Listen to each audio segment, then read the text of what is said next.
Salut tout le monde! En prévision de la Saint-Valentin ou pour n'importe quel moment vous avez juste envie d'écouter un bon film d'amour, je vous donne mon top 10 de mes films romantiques préférés. Avant de commencer, je vais vous donner 3 critères qui font pour moi qu'un film d'amour est une réussite. Premièrement, ça prend 2 personnages auxquels on s'attache. Ensuite, ça prend un conflit qui les empêche d'être ensemble. Et à la fin, ça prend une résolution de ce conflit-là, que ce soit positif ou malheureusement parfois négatif. Donc sans plus tarder, je vous donne mon top 10 en commençant avec la 10e position qui est The Notebook. C'est un classique, je pense que rendu là, pratiquement tout le monde l'a vu. C'est le genre de film qu'on se dit « Ah, je l'écouterai jamais », puis après ça, tu l'écoutes, puis tu comprends pourquoi tout le monde capote autant, c'est parce que c'est vraiment bon. En gros, le film commence avec un monsieur plus âgé qui raconte l'histoire de 2 jeunes personnes qui tombent en amour il y a de cela quelques années. Et ensuite, dans des flashbacks, on voit l'histoire d'amour entre Noah, qui est joué par Ryan Gosling, et Ali, qui est joué par Rachel McAdams. Histoire d'amour classique, elle est riche, lui il est pauvre, les parents veulent pas qu'ils soient ensemble, donc c'est ça le conflit. C'est basé d'après un roman qu'a écrit Nicholas Sparks, qui a écrit énormément de romans d'amour qui sont souvent, très souvent adaptés en film. Je pense que personne peut rester complètement de glace à ce film-là. C'est vraiment une histoire d'amour qui est passionnée. Il y a un petit twist à la fin qui nous fait comprendre des choses c'est vraiment touchant. Les 2 acteurs sont bons, la chimie entre eux aussi est clairement là. Il y a des scènes dont vous allez vous souvenir toute votre vie et ça vaut la peine. En 9e position, on a P.S. I Love You. Ce film-là m'a fait pleurer, mais tellement pleurer. En gros, c'est l'histoire d'un couple marié qui sont joués par Hilary Swank et Gerard Butler. Tu vois que le mariage va bien, mais qui ont quand même leurs problèmes, comme tous les couples du monde entier. Et bref, le mari meurt. Puis, éventuellement, elle commence à recevoir des colis et des messages que son mari avait planifiés d'avance parce qu'il savait qu'il allait mourir pour l'aider un peu à passer au travers de cette épreuve-là. Donc, on en apprend plus sur leur histoire d'amour au travers de ces colis-là, mais après ça, on voit aussi comment il va l'aider à avoir une vie après la mort de son mari, à rencontrer d'autres personnes, à sortir avec ses amis. Ça fait une super belle histoire, honnêtement, c'est assez inspirant. Il y a un moment en Irlande aussi où les paysages sont super beaux, les personnages secondaires sont le fun, c'est bien joué, on s'entend, Hilary Swank, elle a gagné un Oscar, c'est une bonne actrice, plus qu'un Oscar, 2 Oscars. She's so good. Mais c'est aussi très touchant, mais il y a des moments très drôles et je vous le recommande fortement. En 8e position, on a un film sans lequel un top 10 de films d'amour ne serait pas complet, Titanic. C'est pas pour rien que ce film-là a la réputation qu'il a, c'est pas pour rien que ce film-là a gagné 11 Oscars. C'est un film vraiment ambitieux, c'est un film qui est plus grand que nature, c'est un film qui a coûté cher mais qui a fait énormément d'argent, mais au centre de tout ce flafla-là, il y a une belle histoire d'amour, encore une fois, entre 2 personnes qui ne sont pas de la même classe sociale, donc elles ne peuvent pas être ensemble. Oh my god! Mais ce qui fait la force de cette histoire d'amour-là, c'est la chimie entre Leonardo DiCaprio et Kate Winslet et aussi le fait que c'est 2 excellents acteurs. Et cette histoire d'amour-là qui est assez simple est mise dans un contexte très dramatique qui est en fait le crash du bateau. C'est vraiment pratiquement un thriller. Tout le long, t'es comme oh my god, oh my god, oh my god, tu veux qu'ils survivent, tu veux qu'ils se retrouvent, tu veux que tout le monde survive, on essaye d'aider les gens. C'est super bien fait, c'est vraiment un film épique dans lequel il y a une belle histoire d'amour et c'est ça, c'est vraiment un super bon film. Si vous l'avez pas déjà vu, prenez les 3h30 que ça prend. Moi quand j'ai écouté à la moitié, il fallait que je change de cassette. Je suis vieille.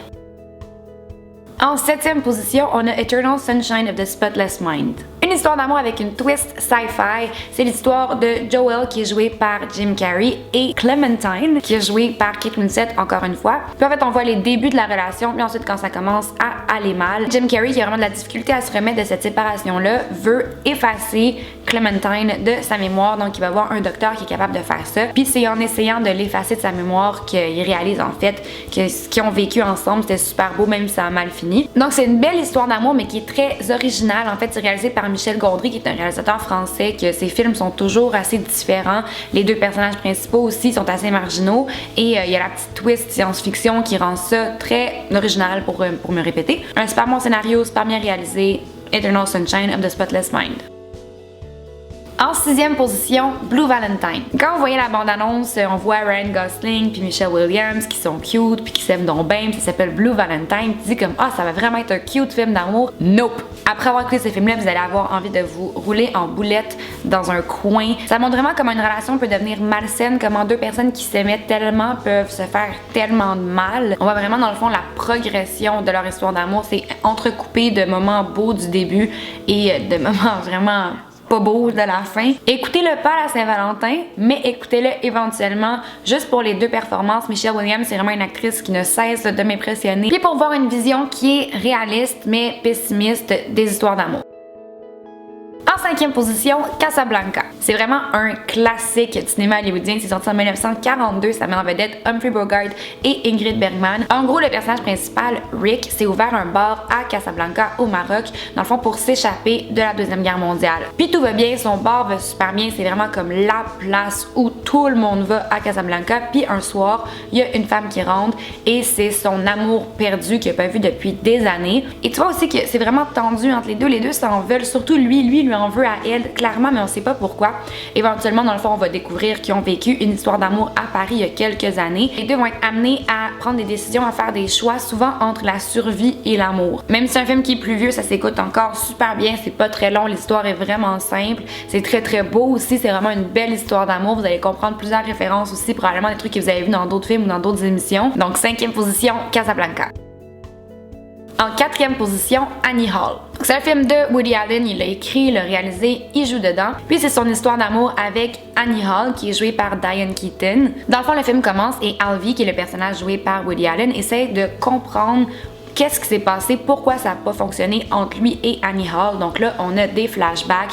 C'est le fun aussi parce que des fois, le personnage se retourne vers la caméra puis parle à la caméra, essaie d'expliquer, essaie de demander, vous, est-ce que vous comprenez qu'est-ce qui s'est passé? Je sais pas qu'est-ce que j'ai fait de mal. Mais c'est vraiment en y repensant qu'il va comprendre que dans le fond, c'est quelqu'un qui est très centré sur lui-même, qui a jamais écouté les besoins de Annie puis que dans le fond, elle est peut-être mieux sans lui. C'est aussi une belle lettre d'amour à New York, comme pratiquement tous les films de Woody Allen. Diane Keaton est parfaite et tous ses costumes sont malades. Pour être honnête, je l'avais pas vu quand j'ai fait mon top 10 de mes comédies romantiques, je l'ai écouté depuis. C'est un peu plus une comédie romantique, mais on va le mettre dans le top des films d'amour parce que c'est vraiment un super bon film qui vaut vraiment la peine d'être vu. Maintenant, on entre dans les positions importantes, c'est le top 3.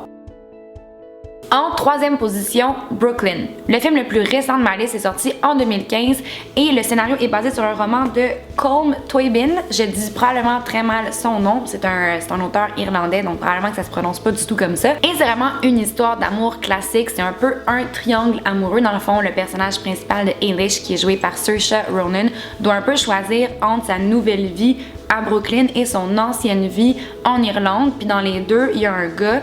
Cela en Irlande ferait beaucoup plus de sens, ça serait plus simple, elle serait plus près de sa famille, tout le monde approuve, il a une bonne job, il l'aime donc bien, blablabla. Mais le gars à Brooklyn est vraiment, mais vraiment en amour avec lui. Puis on comprend les deux histoires d'amour, on comprend son conflit. Je pense que c'est quelque chose que pratiquement tout le monde a déjà vécu ou va vivre dans sa vie, de devoir choisir un peu entre le cœur et la tête, dans le fond, entre la raison puis les sentiments. Puis c'est ça le débat que Eilish a. C'est vraiment un film simple, mais c'est tellement bien fait, on y croit, on pense vraiment que c'est des vraies personnes. On embarque complètement dans l'histoire. C'est un film aussi qui est très très drôle, mais qui est très touchant. Les images sont super belles. Je sais pas qui a filmé ça, mais c'est magnifique. Écoutez-le. En 2e position, Atonement. Atonement, dans le fond, c'était un roman de Joe Wright et Joe Wright a aussi réalisé le film et c'est super bien réalisé. C'est vraiment un film qui a du style, le montage est super rythmique, c'est vraiment beau visuellement aussi. Donc c'est une histoire d'amour entre Keira Knightley et James McAvoy, la petite sœur de Keira Knightley, Bryony, qui est jouée par Saoirse Ronan, encore une fois. Elle voit quelque chose qu'elle pense qu'elle comprend, mais finalement c'était pas ça. Puis elle le dit et ça a un impact épouvantable sur la vie de tout le monde. Dans le fond, James McAvoy va se faire arrêter pour quelque chose qu'il a pas fait. Il y a un twist aussi à mener qui est encore plus heartbreaking. Puis il y a des super belles scènes parce que ça se passe pendant la guerre. Puis il y a un moment où James McAvoy et ses war buddies arrivent sur la plage. Puis dans le fond, c'est un plan séquence, donc la caméra coupe jamais. Puis la caméra se promène sur la plage avec eux. Puis il y a une chanson. Puis c'est vraiment beau. C'est vraiment un film qui est grandiose, qui est super bien réalisé. Puis si je me trompe pas, c'était le premier film réalisé par Joe Wright. Donc bravo Joe. Et en première position, mon film d'amour préféré, c'est Brokeback Mountain. Encore une fois, un film dont l'histoire vient d'un livre, mais là, cette fois-là, c'est basé sur une nouvelle de Annie Proulx. Dans le fond, Brokeback, c'est l'histoire de deux jeunes hommes au Wyoming dans les années 60, deux cowboys, dans le fond, qui se rencontrent en faisant une job d'été, puis ils tombent en amour. Encore une fois, c'est sur plusieurs années. On voit leur vie, on voit leurs deux mariages, parce que les deux vont se marier avec des femmes, puis avoir des enfants. Plus ils vieillissent, moins ils peuvent se voir, mais leur amour est encore aussi fort, sinon plus fort. C'est un film dans lequel la nature, c'est pratiquement le troisième personnage principal. C'est vraiment dans les montagnes, dans les forêts, sur des bords de rivières, puis c'est super beau. C'est vraiment un film aussi qui a des performances incroyables. Les deux actrices qui font les femmes, les deux personnages, donc Michelle Williams qui fait la femme de Heath Ledger et Anne Hathaway qui fait la femme de Jake Gyllenhaal sont super bonnes. Mais ce qui fait que je revisite ce film-là tout le temps, que je le réécoute vraiment souvent, c'est vraiment les performances de Heath Ledger et Jake Gyllenhaal qui étaient très jeunes quand ils ont fait ce film-là. Il avait comme autour de 23-24 ans. C'est vraiment triste, je vous cacherai pas là, que c'est pas un happy ending, c'est pas un feel-good movie du tout. C'est un film vraiment très dramatique. La première fois que je l'ai vu, back in the days, en 2005, avec mon amie Justine. Allô Justine, on a pleuré notre vie au cinéma Goudzo sur le boulevard Tachereau. C'est genre les films que vous n'avez pas encore osé écouter ou que les gens vous ont dit que c'était long puis que c'était plate. Ces gens-là, premièrement, flushez-les de votre vie, c'est ni long ni plate, c'est excellent. Écoutez-le, je ne pourrai jamais le dire autant. Écoutez ce film-là, c'est un des plus beaux films que j'ai vu de ma vie. Et voilà, c'était mes suggestions, mes 10 films d'amour préférés. Vous pouvez en choisir un pour l'écouter le soir de la Saint-Valentin, mais pas Blue Valentine, même s'il y a le même mot dans le titre. Nope. Merci beaucoup d'avoir écouté ma vidéo. Laissez-moi savoir dans les commentaires de quel genre de film vous aimeriez que je fasse un top 10 la prochaine fois. N'oubliez pas de vous abonner à ma chaîne pour rien manquer. Et puis nous, on se voit très bientôt.